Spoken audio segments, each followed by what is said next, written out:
नमस्कार, आप देख रहे हैं कुरुक्षेत्र और मैं हूं आपके साथ स्वाति श्रीवास्तव। कुरुक्षेत्र में आज हम बात करेंगे जंग उपचुनाव की, क्योंकि यूपी विधान परिषद में 2 सीटें जिस तरीके से खाली हुई उसको लेकर अब ये जंग लगातार तेज होती जा रही है और ऐसे में समाजवादी पार्टी और बीजेपी की तरफ से तमाम रणनीतियां तैयार की जा रही। हालांकि ये चुनाव धीरे धीरे कह सकते हैं निर्विरोध की तरफ बढ़ता जा रहा है, क्योंकि समाजवादी पार्टी के पास कह सकते हैं पर्याप्त संख्या बल नहीं है, आंकड़े नहीं हैं, तो ऐसे में बहुत मुश्किल है समाजवादी पार्टी के लिए। हालांकि मजबूती के साथ समाजवादी पार्टी उतर जरूर रही है इस चुनाव में और बीजेपी ने भी अपने तमाम प्रत्याशियों को इस बीच सामने लाया है, ऐलान किया और कहीं ना कहीं इस चुनाव से ये समझा जा सकता है, रणनीति से ये समझा जा सकता है कि ये दोनों ही पार्टियां दलित और पिछड़े वर्ग को साधने की कोशिशों में जुटी हुई हैं। तो आपको बता दें कि परिषद में विधानसभा क्षेत्र कोटे की 2 सीटें खाली होने पर उपचुनाव के लिए 1 अगस्त तक नामांकन दाखिल किए जाएंगे, क्योंकि 11 अगस्त को वोटिंग होनी है। बीजेपी की अगर बात करें तो धर्मेंद्र सिंह सेंथवार को उम्मीदवार बनाकर जहां एक तरफ क्षेत्रीय पदाधिकारियों की हौसला अफजाई की गई है, इनाम उन्हें दिया गया है पिछले चुनाव में जिस तरीके से उन्होंने अपना प्रदर्शन किया था, और ये माना जा रहा है कि योगी आदित्यनाथ के बेहद खास हैं सेंथवार, तो उन्हें ये इनाम दिया जा रहा है एमएलसी का। तो वहीं गोरखपुर क्षेत्र में पिछड़े वर्ग की प्रमुख सेंथवार जाति के मतदाताओं को साधने की कोशिश है। और आपको बता दें कि विधान परिषद में इस वक्त अगर दलीय स्थिति को देखा जाए तो बीजेपी के 73, सपा के 9, बसपा का 1 विधायक इस वक्त एमएलसी है। और कुरुक्षेत्र में आइए आज हम चर्चा करेंगे इसी मुद्दे पर, जंग उपचुनाव पर। तमाम खास मेहमान इस वक्त हमारे साथ मौजूद हैं। हमारे साथ शैलेंद्र तिवारी जी हैं, प्रवक्ता कांग्रेस पार्टी से, बहुत स्वागत है। शबनम पांडे जी हमारे साथ, प्रवक्ता बीजेपी से, और चंचल यादव जी हैं समाजवादी पार्टी से। बहुत बहुत स्वागत है चंचल यादव जी आपका इस चर्चा में। शुरुआत चंचल जी आपसे ही करेंगे। किस तरीके से देख रहे हैं, कैसी रणनीति बन रही है? बहुत मजबूती के साथ अखिलेश यादव ने अपने प्रत्याशियों को उतारा है, सिर्फ एक नाम अभी तक सामने आया, इसमें क्या कहेंगे? देखिए, एमएलसी का चुनाव है ये, और जहाँ तक मेरा है पार्टी का जहाँ तक स्टैंड है कि भाई कम से कम चुनाव में लड़ना चाहिए, और पार्टी ने प्रत्याशी जो खड़ा किया है उसके ऊपर, हाँ, और जो कुल समाज से आती हैं, जो अभी कम से कम एक दलित समाज की महिला हैं, उनको हम लोगों ने प्रत्याशी बनाया है। और आप देखेंगे कि जो है जो हमारे पास जो विधायक हैं उसके आधार पे चुनाव होगा, तो हम लोगों ने अपना प्रत्याशी खड़ा किया है। गठबंधन जो हमारे पास जो हमारे घटक दल हैं, जो हमारे आरएलडी है, जो आपका क्या नाम है महान दल है, ये सब लोग मिल करके, पल्लवी जी हैं जो आपका, सब मिल करके हम लोग प्रत्याशी अपना खड़ा किए हैं। लेकिन अब जो चुनाव होने जा रहा है उसमें देखना है भाई, बहुत बड़ा उसका वो सीन नहीं है, बहुत बड़ा उसका इशू नहीं हम लोगों का है। हम लोग प्रत्याशी अपना खड़ा करके मजबूती से चुनाव लड़ेंगे, जो होगा उसका देखा जाएगा। यानी कि पूरी तरीके से तैयार है इस बार समाजवादी पार्टी। शबनम जी से भी एक रिएक्शन इस पर ले लेंगे। शबनम जी, बीजेपी ने भी अभी अपनी लिस्ट जारी कर दी है, 2 नाम सामने आए, एक सेंथवार है और एक निर्मला पासवान, यानी कि दलित कार्ड और पिछड़ा कार्ड इस बार आपने भी खेला है। क्या मायने निकाले जाए मैम? देखिए, निश्चित तौर पर विधान परिषद के जो चुनाव हो रहे हैं उसमें विधान परिषद में फिलहाल 8 सीटें खाली हैं, जिसमें 6 नामित सीटें हैं जिनका नॉमिनेशन होगा, और 2 सीटें हैं जिनके लिए चुनाव होना है। विधान परिषद में हम बहुमत में हैं और हमने 2 प्रत्याशी उतारे हैं और दोनों ही पूर्वांचल से हैं। धीरेन्द्र सिंह सेंथवार हैं जो कि ओबीसी से आते हैं और हमारे गोरखपुर क्षेत्र के अध्यक्ष रहे हैं, और साथ साथ एक महिला प्रत्याशी उतारा है हमने, निर्मला पासवान जी, जो कि दलित समुदाय से आती हैं और प्रयागराज की अध्यक्ष रही हैं। तो कहीं ना कहीं संगठन में लगातार कार्य करने वाले कार्यकर्ताओं को ये जगह दी गई है, और साथ में पूर्वांचल का मनोबल बड़ा करने के लिए, पूर्वांचल में अपनी उपस्थिति को और मजबूत करने के लिए ये 2 प्रत्याशी दिए गए। और हम पूरी तरीके से जानते हैं कि हमारा विधान परिषद में बहुमत है, हम अच्छे इससे जीत के भी आने वाले हैं। लेकिन उसके ठीक विपरीत कहीं ना कहीं बस अपनी प्रेजेंस को दर्ज करने के लिए सपा ने डाला है, लेकिन इनके प्रत्याशी का जीत पाना मुझे लगता पूरी तरीके से नामुमकिन है। शैलेंद्र तिवारी जी भी हमारे साथ जुड़ गए हैं कांग्रेस से। शैलेंद्र जी, बहुत बहुत स्वागत है। कांग्रेस का इतिहास रहा है, 35 सालों से कांग्रेस धीरे धीरे, अगर परिषद की बात करें तो धीरे धीरे अस्तित्व खोता जा रहा है। और अभी एक जो एमएलसी थे वो भी रिटायर हो गए, दीपक सिंह जी। उसके बाद कह सकते हैं कि परिषद में सर ये जो है ये किस तरीके से आप देख रहे हैं इसको?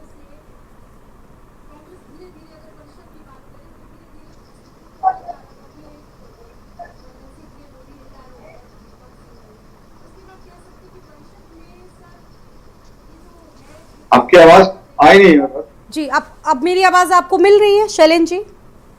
हाँ जी, अब बताइए। आपको मेरी आवाज मिल रही है? दीपक जी, हाँ जी। कांग्रेस की अगर बात करें तो विधान परिषद में लगातार आपके जो एमएलसीज हैं उनकी संख्या बल धीरे धीरे कम होती जा रही है। माफ कीजिएगा शैलेंद्र जी।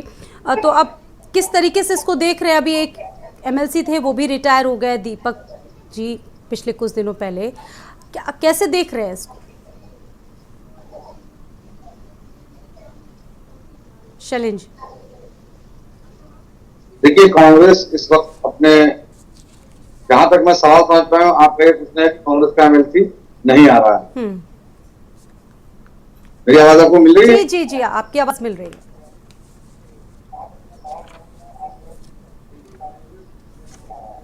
मिल रही है शैलेंद्र तिवारी जी, मिल रही है आपकी आवाज। आप कंटिन्यू कीजिए। एक बार आप प्लीज सवाल दोहराते, क्योंकि आवाज बहुत कट रही है, बहुत ब्रेक हुई है। सर, सवाल यही है कि 135 साल से अभी तक कांग्रेस की अगर बात करें तो परिषद में स्थिति बहुत शून्यता की तरफ बढ़ते जा रहे हैं आप लोग। एक एमएलसी थे वो भी अभी हाल ही में रिटायर हो गए हैं। किस तरीके से देख रहे हैं? कैसा अनुभव रहा?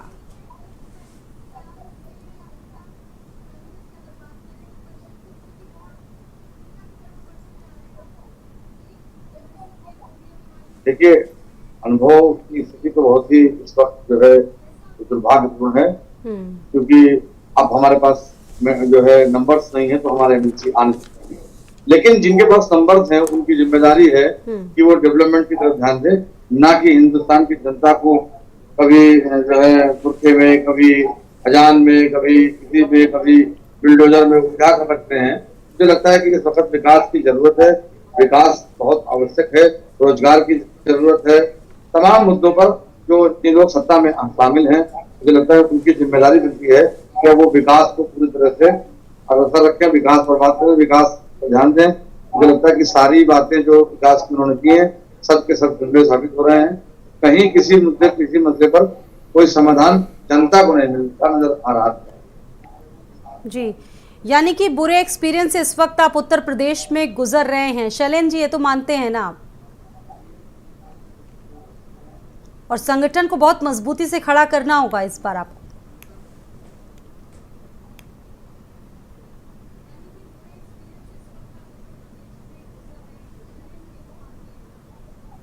जी जी, संगठन को हम लोग पूरी मजबूती से खड़ा करेंगे। अभी देखिए, जनता ने हमें नकारा है, इसका मतलब हमें और दुगनी ताकत से संघर्ष करके उनके बीच में जाना है, तब वो हो सकता है हमें स्वीकार करें। ठीक है, ठीक है, आपके पास वापस लौटेंगे। चंचल जी, किस तरीके से देख रहे हैं? क्योंकि आप भी इस वक्त देखा जाए एमएलसी में चुनाव में आप लोग भी दलित कार्ड खेल रहे हैं। जो आपकी प्रत्याशी हैं कीर्ति कौल को अखिलेश यादव ने उतारा है मैदान में, और बीजेपी की तरफ से 2 दलित और पिछड़े प्रत्याशी उतारे गए। तो किस तरीके से आप समझाएंगे? देखिए स्वाति जी, चुनाव एमएलसी का चुनाव है, जो एक तरीके से कह सकते हैं कि आप जो है जो सदस्य के आधार पे होना है, उन सब चीज़ों में जो चीज़ें आप सबकी दलीय स्थिति सबको जानकारी है, लेकिन प्रत्याशी हमारे राष्ट्रीय अध्यक्ष ने, हमारी पार्टी ने खड़ा किया है, स्वागत योग्य है। सबसे बड़ी चीज़, आज एक बहुत बड़ी न्यूज है जो पेपर लीक हुआ है आज, जो उत्तर प्रदेश के नौजवानों के साथ इतना बड़ा, सोचिए कि लेखपाल का, हाँ, जो पेपर लीक हुआ लेखपाल का, एक बहुत बड़ा धोखा है। एक नौजवान जो सोचो इतनी मेहनत से जो बेचारा तैयारी करता है, पढ़ाई करता है, और उसके बाद जो अपनी किसी तरीके से व्यवस्था करके जब वो सेंटर पे पहुंचता है, इतनी महंगाई है, उस सेंटर पे पहुंचने के बाद उसको जानकारी मिलती कि पेपर लीक हो गया है।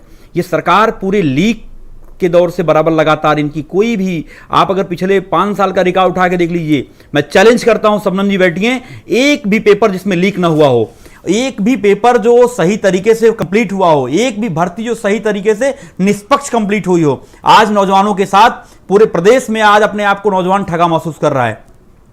मेरा ये सवाल है। आज के टाइम में चर्चा सबसे बड़ी स्वाति जी ये होनी चाहिए थी, एमएलसी का चुनाव 2 सीट का चुनाव है, वो तो जो होना वो तो होगा ही होगा, लेकिन सबसे बड़ी चर्चा का विषय आज के दिन का ये है कि आज एक बहुत बड़ी न्यूज है जो एक सोचो आपकी बेचारे जो कई सालों से बेचारे तैयारी कर रहे थे, उनके सपनों पे पानी फेरने का बीजेपी के लोगों ने काम किया है और पूरी की पूरी सरकार आज के टाइम में फेलियर है।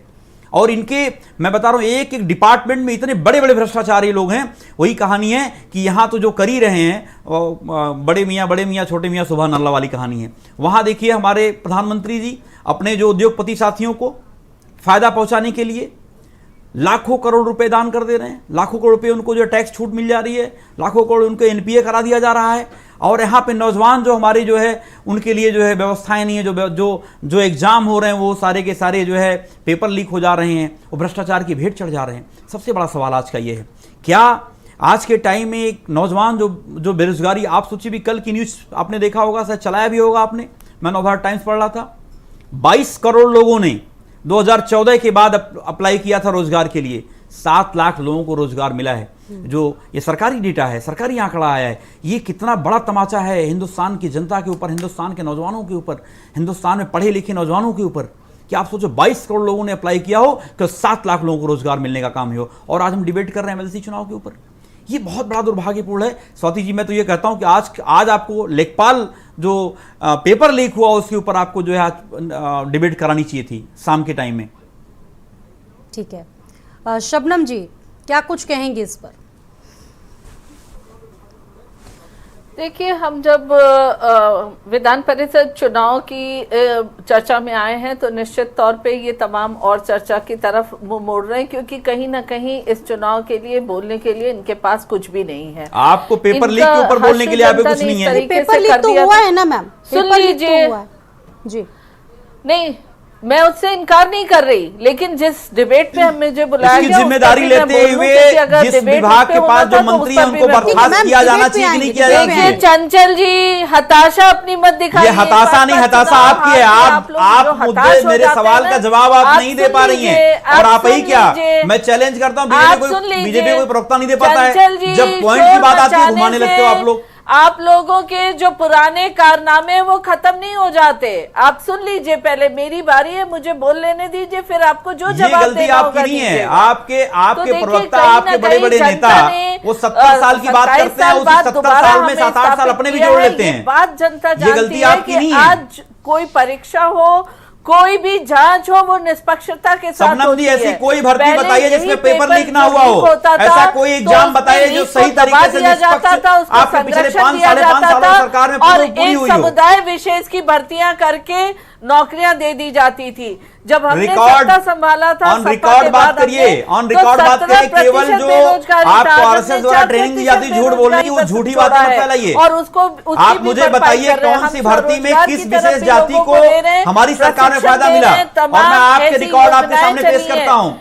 आज के टाइम लोगों को रोजगार मिल रहा है। बताइए कि आपके 5.5 साल के कार्यकाल में एक कोई भर्ती का नाम बताइए जिसको आपने निष्पक्ष पूरा किया हो। कहीं जनता को जातिवादिता तो आपके अंदर बहुत चरम पे है। आप अपने मंत्रियों की लिस्ट आके देख लीजिए, आप अपने नकल प्रमुख सचिव की लिस्ट आके देख लीजिए, आप पूरे प्रदेश में डीएम की लिस्ट आके देख लीजिए, आप पूरे प्रदेश में एसपी की लिस्ट आके देख लीजिए, कौन जातिवादी है उसके पहले आपको समझ में आ जाएगा। लेकिन आप नहीं जानोगे, आप क्योंकि आपको कुछ झूठ बोलना है। निश्चित तौर पे ये दुर्भाग्यपूर्ण है, लेकिन हमारी शबनम जी मेरे सवाल का जवाब दीजिए। आप जातिवादी आरोप लगा रही हैं, पूरे उत्तर प्रदेश में कितने डीएम कौन सी जाति के आते हैं, आपके पास डेटा है? कोई भी परीक्षा कराती है, तो ये माहौल आज प्रदेश में है, और इसी माहौल की वजह से जनता बार बार हमारे समर्थन में खड़ी मेरा सवाल ले पर विश्वास करती है। शबनम जी मेरे सवाल का जवाब दीजिए, घुमाइए नहीं। जनता पार्टी सबका साथ, सबका विकास, सबका विश्वास पे भरोसा करती है।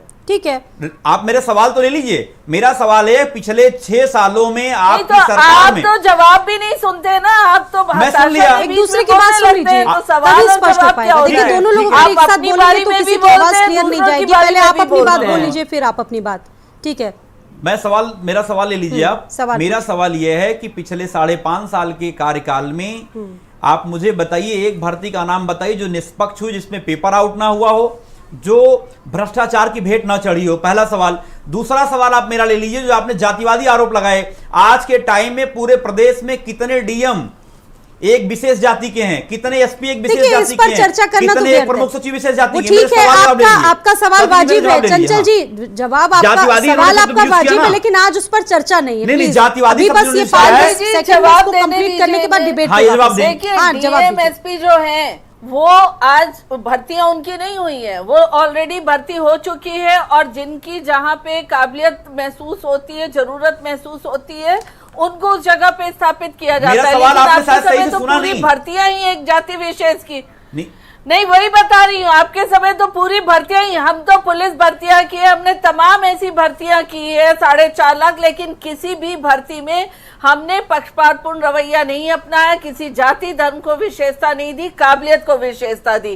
पर आपके समय में जो भर्ती आई वो मैंने आपसे सवाल किया कि पिछले 5.5 साल कार्यकाल में जाति विशेष की भर्तियां कर ली। तो मेरा सवाल समझ नहीं पा रही है शायद, ये मेरा सवाल है, 5.5 साल कार्यकाल में किसी एक भर्ती का नाम आप बताइए। पूछा था शबनम जी, किसी एक भर्ती का नाम आप बताइए जिसकी आपने बगैर पेपर लीक किए हुए, बगैर भ्रष्टाचार की ढेर चढ़े हुए एक भी कोई भर्ती आपकी कंफर्म हुई हो। भाई आप भर्तियां बताइए जिसमें हमने जातिपूर्ण तरीके से पक्षपातपूर्ण तरीके से नहीं किया। आपकी सारी भर्तियों में ग्राम विकास अधिकारी की हमने तो पुलिस की भी भर्तियां की, मैं जवाब दे रहा हूं, पुलिस की भर्तियां की, महिला एवं बाल कल्याण में भर्तियां की, सब में पेपर आउट हुए, सब में भ्रष्टाचार हुआ है, सब में भ्रष्टाचार हुआ है, ये हम पे नहीं लगा, भर्ती में पेपर आउट हुआ है। अब कहीं भी अगर किसी ने कुछ भी दुर्भाग्यपूर्ण तरीके से कोई उलटफेर करने का किया, उसको तुरंत जांच के घेरे में लेके बाहर का रास्ता दिखाया हमने। जो आज लेखपाल की जो परीक्षा जिस तरीके से लीक हुई है, तमाम मुन्ना भाई धरे गए हैं, अलग अलग जिलों से तस्वीरें हम लगातार अपने दर्शकों को दिखा रहे हैं। बड़ा सवाल है शबनम जी, गंभीर सवाल उठ रहा है तैयारियों पर, क्योंकि काफी दिनों से तैयारियां हो रही थी। भाई दशकों से थे, लेकिन जो क्षेत्रीय पार्टियां आती थी इन मुन्ना भाई को संरक्षण देती थी। आज यही मुन्ना भाई जब कोशिश करते हैं तो एक भर्ती का नाम बताइए जो चंचल जी डिबेट पे आइए। अरे मैं 4 बार बोल चुकी हूँ, लगता है पुलिस भर्ती में पेपर लीक हुआ था, आपको याद दिला दूं मैं, पुलिस भर्ती में पेपर लीक हुआ था, और मुझे भर्ती का नाम बताइए। बता दूं, मैं आपको बता दूं स्टाफ नर्स में अभी आपकी एसआई की भर्ती हुई है, जो आप अपनी सफाई दीजिए। जाति अखबार में सुर्खियां बटोर रही थी कि नहीं आपकी भर्ती? आप मुझे बताइए, आपकी सुर्खियां बटोर रही है, सारे पेपर लीक हैं, सारे के सारे पेपर लीक हैं। अभी आप सोचो, पर जो बोर्ड के परीक्षाओं के पेपर आपने लीक किए हैं, तौर पर दुर्भाग्यपूर्ण है, बोर्ड के परीक्षाओं के पेपर लीक हुए हैं, का मतलब आप पीसीएस के पेपर लीक हुए हैं, ऐसा पहली बार हुआ होगा, ऐसा पहली बार हुआ होगा कि आपने यूपी रवैये के लिए ऐसे मुन्ना भाई को पकड़ा। जनता यही चाहती है, वो सरकार का काम है और सरकार अपना काम, सरकार को अपने दायित्व से भागना नहीं है। दरोगा की भर्ती में एक नौजवान जेल में बंद था, उसको पास कर दिया इनकी सरकार ने। मैंने आपके चैनल से उठाया था, ये आपके चैनल के माध्यम से मैंने उठाया था, दरोगा भर्ती में जो रिजल्ट आउट हुआ है, जेल में गया हुआ अभ्यर्थी पास कर दिया गया। ये भ्रष्टाचारी लोग हैं और ये निष्पक्षता की बात करते हैं। ठीक है, इनको खुद आंकड़े की बात मैं कर रहा हूं, आंकड़े पे नहीं बात करोगे आप बताओगे एक जाति विशेष का काम होता था। मैं तो चैलेंज कर रहा हूं, आप बताइए ना। की जरूरत नहीं है, जनता ने आपके आंकड़े, आपके कार्य, आपकी सरकार, सब देख लिया है। अब आपको किसी आंकड़े को नहीं, जनता ने सबका कार्य देख लिया, कांग्रेस का देख लिया, सपा का देख लिया, बासपा का देख लिया। और आज हमें अगर जनता अपने सर बातों पे बैठा रही, हमें विश्वास कर रही, तो हमारी कार्यप्रणाली से सवाल का जवाब दीजिए आप। 22 करोड़ लोगों ने रोजगार अप्लाई किया था। भाई हमने सभी सवालों का जवाब दे दिया, आपको सुनाई नहीं देता तो इसके लिए कुछ नहीं कर सकती। आप बताइए ना, स्वती में जवाब दिलवा दीजिए आप। 22 करोड़ लोगों ने रोजगार अप्लाई किया था, 7 लाख लोगों को रोजगार मिला है। आपके सरकार का डेटा है, देखिए जवाब ना दे पाएंगे, आपके सरकार का डेटा है। चर्चा में वापस आइए चंचल जी, ठीक है, आपकी बातें वाजिब हैं और आपके आरोप भी ठीक हो सकते हैं, लेकिन बड़ा सवाल ये है कि आज हम लोग चर्चा किसी और विषय पर कर रहे हैं। देखिए, टॉपिक से इधर उधर जाने की कोशिश मत कीजिए फिलहाल आप। देखिए, जो चर्चा आपने शुरुआत करी थी, यही जवाब बोलना था, मैं जाति विशेष की भर्तियां वो स्टैंड क्लियर है। शैलेन सर ने भी बता दिया, साफ साफ एकदम क्लियर है। लेकिन आप ये बताओ, आज के टाइम में जो मेन चर्चा होनी चाहिए, जो नौजवानों के भविष्य के साथ खिलवाड़ है, क्या चंचल जी? मैं डिसाइड नहीं कर रहा हूं, लेकिन कम से कम ये गंभीर मुद्दा आप है, अखिलेश जी गंभीर को इसके मेन ऊपर जवाब चर्चा नहीं दे पा बता रही है। दीजिए कि क्या अखिलेश सब कह रहे हैं आप किसी दिन और हम लोग उस पर चर्चा कर लेंगे। वहां तो आप शिक्षा विभाग तो सजेशन आते दे रहते नहीं हैं। ऊपर कुछ पाते, कार्रवाई यहाँ आप नहीं। एंकर को सजेशन दे रहे हैं और चैनल को सजेशन सर वो दे मैं रहे हैं। डिसाइड नहीं मैं करती नहीं हूँ, सजेशन दे ना रहा हूँ। आप डिसाइड कर सकते हैं, वो तो कहीं और से डिसाइड होकर आता है ना। अब जो आप बातें आपको कैसे? अच्छी लगे वो ठीक है, आपके आप लिए अच्छा क्लियर है। आप क्लियर कीजिए ना सर। फिलहाल तो हम लोग इसी पर चर्चा कर रहे हैं ना, क्यों डिबेट को इधर उधर ले जा रहे हैं हम लोग। आपके क्वेश्चंस ठीक हो सकते हैं, बिल्कुल ठीक हो सकते हैं, और आपको उठाने भी चाहिए, आप उठा भी रहे हैं, इससे कौन इनकार कर रहा है। सर अभी तो डिबेट हम किसी और विषय पर कर रहे ठीक है हैं। स्वाति जी, कम से कम जवाब तो इनको चाहिए ठीक है, ना। चलिए आप सत्ता में बैठे जवाब हैं, दे सवाल किससे दीजिए। जवाब दिया लिया शबनम जाएगा? जी जवाब दे दीजिए। जवाब तो दिया, जब जवाब सुनना नहीं आज चाहते तो आज क्या एक ही पेपर लीक जवाब हुआ, को मैं उसकी पूरे जिम्मेदारी कौन 8 लेगा? घंटे बोलती हूँ, जिम्मेदारी मैंने कौन लेगा? जवाब तो दिया। जिम्मेदारी इसकी कौन जिम्मेदारी लेगा? कौन लेगा? शबनम तमाम जी, 4.5 शबनम जी, लाख सरकारी बहुत सारी नौकरियों में तैयारियां भर्तियां की गई थी की आपकी हमने, तरफ से, निष्पक्षता से जवाबदेही किसी आपकी पर एक बनती सवाल है, नहीं उठा। सरकार आपकी है, हमने प्रशासन आपका है, 17% तो से मैडम 4% बेरोजगारी लाया, कहीं एक जवाबदेही प्रश्न चिन्ह आपको नहीं देनी उठा उस होगी। पर। जी कहिए शबनम जी। नहीं, मैंने वही बोला कि जवाब तो मैं दे ही रही हूँ कि 17% बेरोजगारी थी जब इन्होंने सत्ता हमारे हाथ में थामा था, हम 4% तक लाए, एक भी रोजगार पे प्रश्न चिन्ह नहीं उठा। हमने तमाम भर्तियां की, 4.5 लाख युवाओं की भर्तियां की सरकारी नौकरी में, कहीं एक प्रश्न चिन्ह नहीं उठा कि किसी की गलत आपके भर्तियां हिसाब हुई या से किसी जाति विशेष शबनम जी की हुई। बीजेपी के लेकिन हिसाब से उंगली नहीं उठी, लेकिन क्या हाल है प्रदेश का, क्या हाल है देश का, ये तो देखिए, सभी जानते हैं। अगर गलत भर्तियां होंगी जैसे इनके समय गलत भर्तियां हुई, एक जाति विशेष की हुई, इस तमाम अखबारों और चैनल में इस बात को रहा, आज भी सभी लोग जानते हैं कि इन्होंने एक जाति विशेष की भर्ती की थी केवल, और वो सुर्खियां बटोरती रही, उस पर जांच हुआ। शबनम जी, सबसे पहले तो मैं आपसे आंकड़े करेक्ट करने के लिए बोलूंगा। जो आपने बोला 4% तक हम लोग लेके आए, ये सरासर फेक आंकड़ा है। ये आपने, मुझे लगता है कि जो आरएसएस से ट्रेनिंग लेकर के आप बोल रही हैं, भाई आप आरएसएस सब से आंकड़े ट्रेनिंग लेके गलत बोल बोल रही हैं। दीजिए, आप इसका मुझे कोई बताइए उपाय कि नहीं है, लेकिन जो आंकड़े 4% बेरोजगारी दर आप कहां पे लेके आई हैं? ये आंकड़े आपके पास कहां से आ गए? तभी तो जनता ठीक है। स्वाति जी, चुनाव में इनसे आप जरा आंकड़े यही करेक्ट कराइए। बोलते रहे, चैनल पे जनता बैठ के ने आप झूठ आपकी नहीं बोल बातों सकती को हैं। क्यों नकारा? ठीक है, आप एक रिएक्शन चैनल पे चैलेंज बैठ जी का करके भी। झूठ नहीं बोल एक सकती हैं। रिएक्शन चैलेंज जी का पहले भी। मुझे आप ये बताइए लेके कि तो जनता 4% के जो पास आपने भी बेरोजगारी गए दर थे। बताई है, ये पूरे प्रदेश में, पूरे देश में लोग देखते हैं। जो आप झूठ आंकड़े पेश कर रहे हो, आप बताओ 4% बेरोजगारी दर कहां पर है? कोई झूठ आंकड़े नहीं आप पेश मुझे कर रहे बताइए, हैं। स्वाति जी, पहले मैं तो करेक्ट यहाँ करिए तक इनको। बताती ये हूँ, आंकड़े आपके फेक- समय में 97 चैनल के माध्यम से आप मिसगाइड नहीं कर सकते नौजवानों को। जो रुपए जो खर्च किए गए, आप मुझे ये बताइए कि 4% बेरोजगारी दर कहां पे आपने बताया अभी? हमारे सरकार में आपने बताया कि 70% बेरोजगारी दर थी। खाद्यान्न माफिया आपके समय में लगे शबनम रहते जी, थे, अब आज सवाल हम को फ्री घुमा रही हैं आप। खाद्यान्न लोगों को दे रहे हैं, पर सवाल आपके को समय घुमा में रही हैं आप। चलिए, आप खाद्यान्न चर्चा पे माफिया वापस नहीं, चढ़ स्वाति जी, कर सवाल चर्चा पे जवाब वापस आइए। ठीक है, आज हम चर्चा की बात हो माफियाओं रही पे है। कार्रवाई कर रहे हैं, और स्वाति जी, आपके आपके समय चैनल में के माध्यम से माफियाओं ये को बैठ करके ये संरक्षण बताएंगे कि देते थे। 4% बेरोजगारी अगर दर है। घोटाले की ये बात गलत की है। जाए, इसका विरोध बेरोजगारी कर रहा हूं भत्ते मैं। में ये गलत घोटाला, है। लैपटॉप बांटने में घोटाला, रिवर फ्रंट ना, ना, घोटाला, ना, घोटालों तमाम की तो आपकी घोटाले आप सरकार चल करते रही है। रहते थे। एक एक डिपार्टमेंट में घोटाले चल रहे हैं आपके। मैं बताऊं, पहले आप मेरे सवाल का जवाब दीजिए, गुमराह मत करिए। सवाल ये था कि आपने 4% बेरोजगारी दर की बात कही, वो कहां से आंकड़े आपके पास आए ठीक है, हैं? शबनम पहले आज उस पर आंकड़े जवाब पे आइए। बैंक रिपोर्ट में आ जाता है कि आपने इन सब चीजों को बताया ही स्वाति नहीं जी, कि इनसे ये करेक्ट पैसे कराइए, कहाँ खर्च हुए। क्योंकि ये इतना चैनल बड़ा सब लोग अमाउंट देखते खर्च हो हैं, जाता सारे है। नौजवान देखते हैं, पूरा देश देखता है, और चैनल के माध्यम से झूठ प्रचारित नहीं होना चाहिए। बातें मत करिए, ये गलत है। चैनल के माध्यम से झूठ प्रचारित नहीं होना चाहिए। तथ्य आप मुझे भी- बेरोजगारी दर बताइए। तथ्यविहीन आंकड़े देना आप बंद मुझे कर दीजिए। 4% आपने बताया, वो बताइए पहले सही कब आपके पास आंकड़े आए कहां से? ये सोर्स क्या है? आप अगर एसी कमरे में बंद रहते हैं तो आपके इसके पीछे लिए कमरे में आप ऐसी दिख रही है। सत्ता दल को आपके नहीं कह पीछे सकते। कमरे में देखिए, ऐसी इस दिख रही है। टॉपिक पे- आंकड़े जारी समझिए। किए, देखिए सभी इसी के पे पास फिलहाल जाकर चर्चा इसी नहीं पे करनी चर्चा कर रही हैं आज आप, इसी पे आपके मुझे पीछे कमरे में चर्चा ऐसी नहीं दिख करनी रही है। देखिए हम चंचल जी समाजवादी प्लीज, लोग हैं, हम समाजवादी चंचल लोग जी, हैं, सदन से लेके सड़क तक लड़ने वाले लोग हैं। अगर हमारे सभा राष्ट्रीय को त्यागी भटकाना, लोग मुद्दों को गाँव, घुमाना गाँव, आपको गली गली, बहुत आता है। कस्बों, जिला, तहसील, ब्लॉक में साइकिल चलाने का काम किया है। आप अपने बीजेपी में किसी एक नेता का नाम बताइए जिसने गांव-गांव साइकिल चलाई हो, जिसने गांव-गांव लोग कनेक्ट करने का काम किया हो। हमारे महबूब नेता आज के टाइम में किसी कार्यकर्ता के हाथ रही हो गई, शादी विवाह में पहुंच जाते हैं। आपके नेता लोग नहीं पहुंच पाते होंगे। आप एसी की झूठक भ्रामक प्रचार मत करिए। आप सबसे पहले वो जवाब दीजिए जो चलिए, आपने कहा शबनम कि जी। 4% 4% बेरोजगारी का शबनम जी, चलिए टॉपिक पे वापस आइए। आपके गठबंधन जी, टॉपिक पे वापस आइए। आरोप लगाया, टॉपिक पे हम वापस नहीं लगा आइए। रहे। टॉपिक नहीं, पे आप वापस पहले आइए। सही बोलिए कि टॉपिक पे 4% वापस बेरोजगारी आइए। कहां से आपको मिली है? नहीं क्या टॉपिक पे कहां से है वापस आपका? आइए, टॉपिक पे फिलहाल वापस आइए। चौधरी जी, आप पूछ लीजिए, मैं ही पूछूंगा। ये सही ठीक बात है, एक छोटे से ब्रेक के लिए हमें यहाँ रुकना पड़ रहा है। एक छोटा सा ब्रेक यहाँ लेंगे, ब्रेक के उस पार भी हमारी चर्चा लगातार जारी रहेगी, जल्द लौटेंगे।